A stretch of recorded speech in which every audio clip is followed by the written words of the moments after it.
আর অন্যদিকে 27 বছরের একটা যুবক তরবারি নিয়ে দৌড়ায় রহমতের নবীকে জবাই করার জন্য। কয় বছরের যুবক?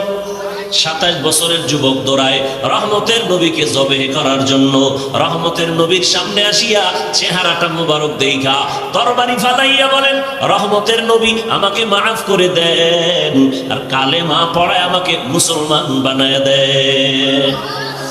ইমামুল আউয়ালিন আল আখিরিন বারে সাদকা রাহমাতাল লিল আলামিন সাইয়্যিদুল কাউনাইন খাতমুল মুরসালিন আখিরামত বুদ ফখরুল আউয়ালিন। কেমন মায়ার নবী! 13 বছর দেখিয়া কালেমা পড়ে না কপাল পোড়া আবু জাহাল, আর 27 বছরের যুবক ওমরের মতো বান্দা রহমতের নবীকে জবাই করতে আসিয়াও কালেমাওয়ালা হয়ে গেল। এর নাম কফাল, এর নাম হেদায়া। হেদায়েতের চাবি কার কাছে? মোমেন জো ফিদা নকশে কাফে পায়ে নবী হো, मोमिन जो फिदा नक्शे कफे पाए नबी हो जीर कदम आज भी आलम का खजीना हो, जीर कदम आज भी आलम का खजीना। गर सुन्नत नबवी की करे पैरवी उम्मत, गर सुन्नत नबवी की करे पैरवी उम्मत, तूफान से निकल जाएगा फिर इसका सफीना, तूफान से निकल जाएगा फिर इसका सफीना। आशिक हो बिरादर शहंशाह दो आलम, आशिक हो बिरादर शहंशाह दो आलम, मिश्को से ज्यादा मुबारक जिसका पसीना, मिश्को से ज्यादा मुबारक जिसका पसीना। कर दिल में तड़प हो मेरे आका का जियारत, कर दिल में तड़प हो मेरे आका का जियारत, एक आन में आए नबी दिखला दे मदीना, एक आन में आई नबी दिखला दे मदीना। या अय्युहल्लज़ीना आमनुत्तकुल्लाहा हक्का तुकातिह, আল্লাহ পাক বলেন, হে দুনিয়ার মুমিন, তোমরা আমি আল্লাহকে ভয় করো তথা তাকওয়া অর্জন করো, এবং ভয়টা হক আদায় করে আমাকে ভয় করার মতো ভয় করো। ওয়ালা তামুতুন্না ইল্লা ওয়া আনতুম মুসলিমুন, এবং তোমরা কেউ মুসলমান না হওয়া পর্যন্ত মৃত্যু বরণ করিও না। নবীজি বলেন, আলা কুল্লুকুম রাঈন ওয়া কুল্লুকুম মাসউলুন আন রাইয়াতিহি, সাবধান হে উম্মত, তোমরা প্রত্যেকেই দায়িত্বশীল। আল্লাহর আদালতে দাঁড়াইয়া জবাবদিহিতার কাঠগড়ায় দায়িত্বের হিসাব দিতে হবে। সাহাবায়ে কেরামদের সামনে রাসূল যখন হাদিস পেশ করলেন, সাহাবায়ে কেরাম প্রশ্ন করলেন, ইয়া রাসূলুল্লাহ, দায়িত্বশীলদের জবাবদিহিতার কাঠগড়ায় দাঁড়াতে হবে, তো দায়িত্বশীল কে, কার উপর? নবীজি বললেন, যে ব্যক্তি দায়িত্বশীল হবে, অধীনস্থদের কর্তা হবে, গার্ডিয়ান, সে হবে অধীনস্থদের জন্য দায়িত্বশীল। যেমন প্রত্যেকটা সন্তান পিতামাতার অধীন, প্রত্যেক মা বাবা সন্তানের দায়িত্বশীল, প্রত্যেক স্ত্রী স্বামীর অধীন, প্রত্যেক স্বামী স্ত্রীর দায়িত্বশীল, প্রত্যেক তলাবা ওস্তাদদের অধীন, আসাতাজায়ে কেরামদের অধীন। অতএব প্রত্যেক আসাতাজায়ে কেরাম ছাত্র বা তলাবার দায়িত্বশীল। মসজিদের ইমাম ও খতিব, মুসল্লিয়ানে কেরাম তাদের দায়িত্বশীল, তাদের রাহবার। সমস্ত মসজিদের মুসল্লিদের দায়িত্বশীল রাহবার কমিটি না ইমাম ও খতিব? কথা বলেন। বর্তমানে কিন্তু তা উল্টা। কমিটি কেন মসজিদে? মসজিদ সুন্দর করার জন্য। কিন্তু এখন কমিটি সুযোগ পাইয়া মসজিদের চিন্তা ধান্দাবাজি বাদ দিয়া এখন মুসল্লিদেরকে নিয়ে, এমনকি ইমাম ও খতিবদের নিয়ে পচা রাজনীতি করে। আর মাইক লয়ে বলবে মসজিদে রাজনীতি চলবে না। অর্থাৎ তাদেরটা সব চলবে, উলামায়ে কেরাম যদি কিছু বলতে চায় তা চলবে না। কালিমাতু হক্কিন উরিদা বিহাল বাতিল, কথা ভালো মতলব বড় খারাপ। শিয়ালের হাতে মুরগি দিছে আমানত, পায়খানার নামে টাকা খাইতে লজ্জা লাগে নাই। আল্লাহ হেদায়াত দান করুন। বয়ান কি করব?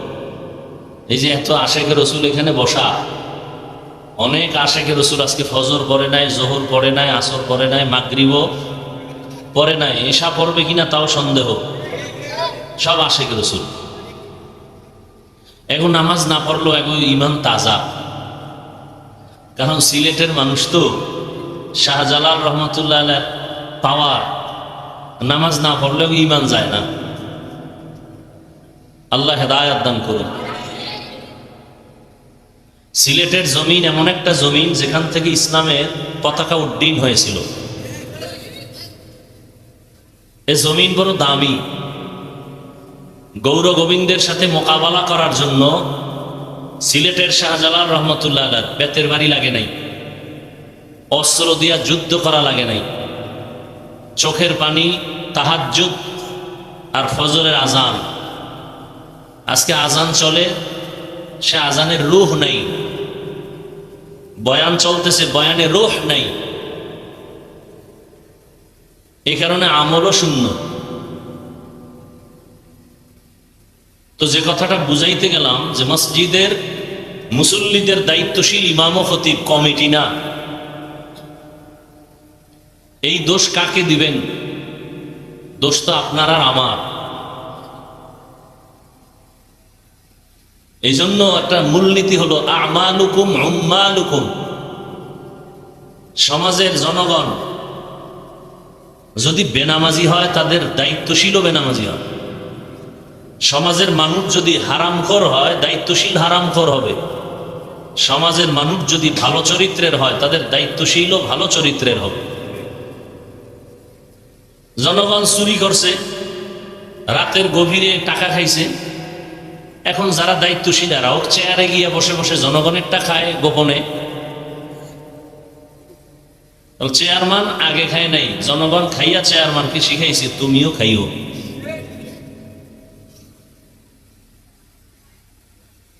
বয়ান যা করব আপনারা সব জানেন।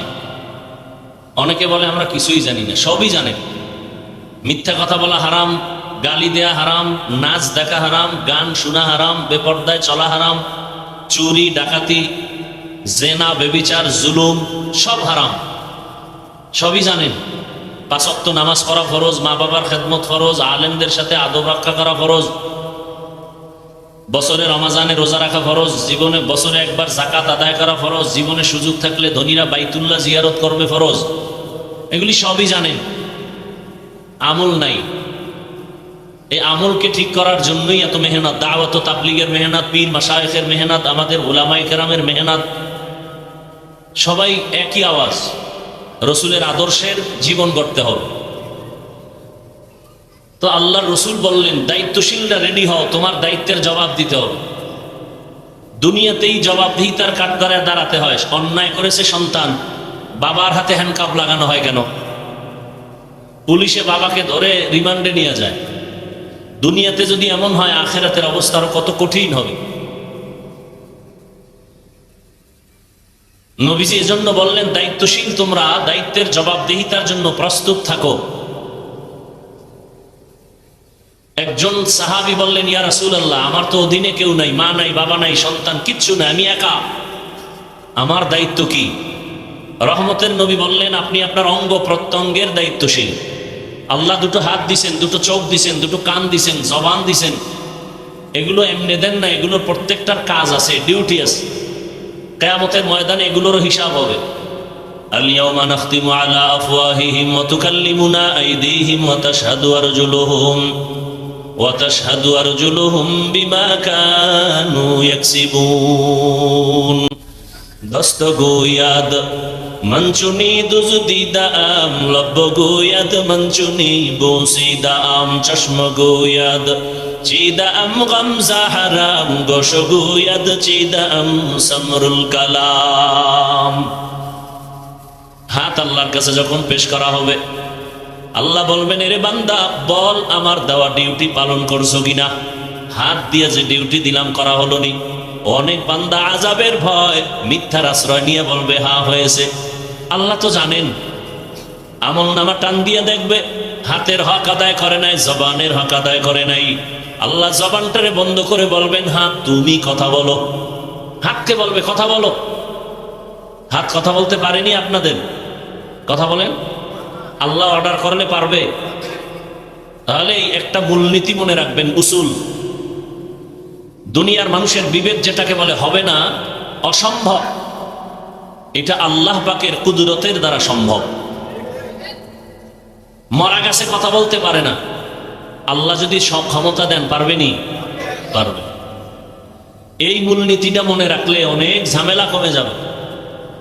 এই মূলনীতি অনেকে মনে না রাখার কারণে আউলিয়ায়ে কেরামদের কারামতকে বিশ্বাস করে না।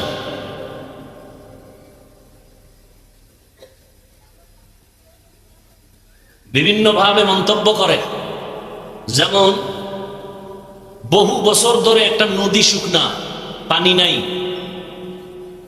এলাকার সমাজের মানুষ সবাই চলে গেল। ওই যুগের বড় একজন আল্লাহর প্রিয় বান্দা আহলুল্লাহ গিয়া বললেন, হযরত আমাদের শুকনা নদীতে বহু বছর পানি নেই, কি করা যায়?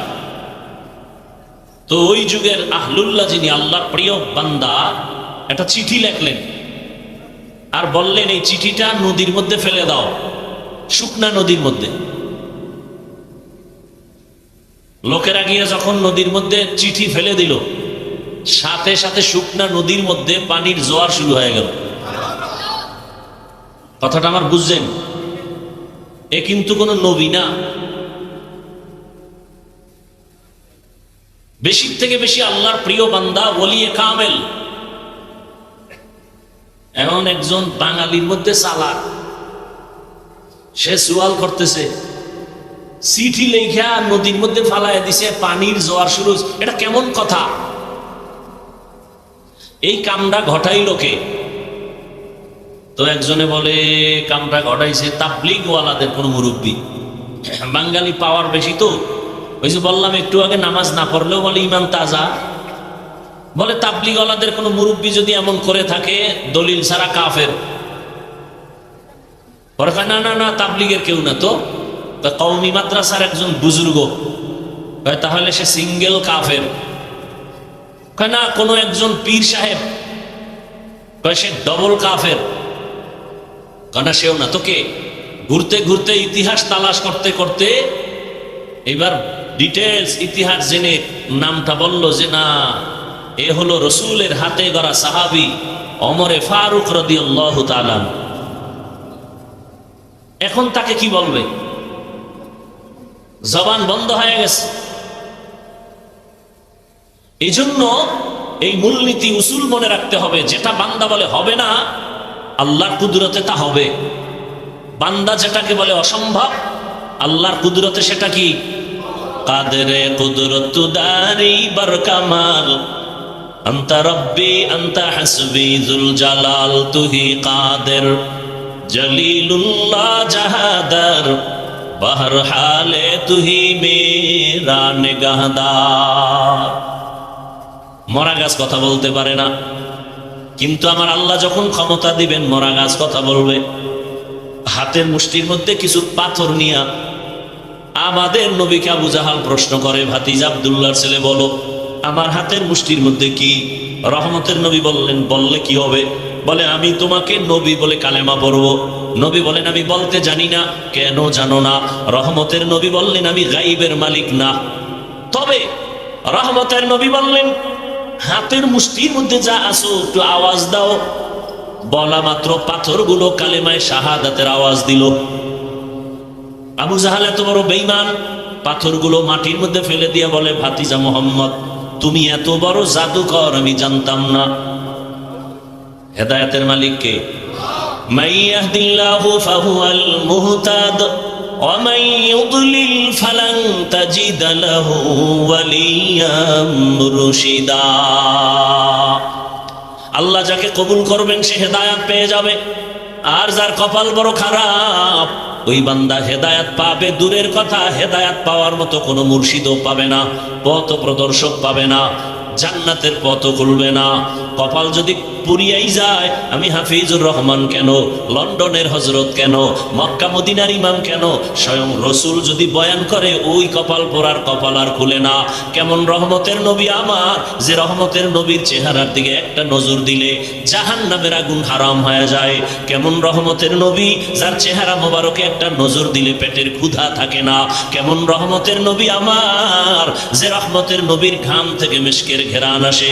রহমতের নবী আমার রাস্তা দিয়া চলতেছেন, মেঘের খণ্ড রহমতের নবীর মাথায় ছায়া দান করে, সূর্যের গরম যেন নবীকে কষ্ট না দেয়। রহমতের নবী রাস্তা দিয়ে যখন চলতেন, দুপার্শ্বের গাছ নত হয় রসুলকে সালাম জানায়। সেই রহমতের নবী কত দামি, যাকে দেখার জন্য জঙ্গলের প্রাণীরা আশেক হয়ে আছে। গর্তের পিপিলিকা আরজি পেশ করে, গর্তের সাপ আল্লাহর কাছে আরজি পেশ করে রহমতের নবীকে একটা নজর দেখার জন্য। সেই রহমতের নবীকে 13 বছর একবার আর দুইবার না, 13টা বছর পর্যন্ত আবু জাহাল তাকায়া তাকায়া দেখলো, বয়ান শুনলো, কিন্তু একবারের জন্য কালেমা পড়লো না। পড়ছে? কতবার দেখছে নবীরে? 13 বছর, এরপরও কপাল খুলে নাই। আর অন্যদিকে 27 বছরের একটা যুবক তরবারি নিয়ে দৌড়ায় রহমতের নবীকে জবাই করার জন্য। কয় বছরের যুবক? 27 বছরের যুবক দৌড়ায় রহমতের নবীকে জবে করার জন্য।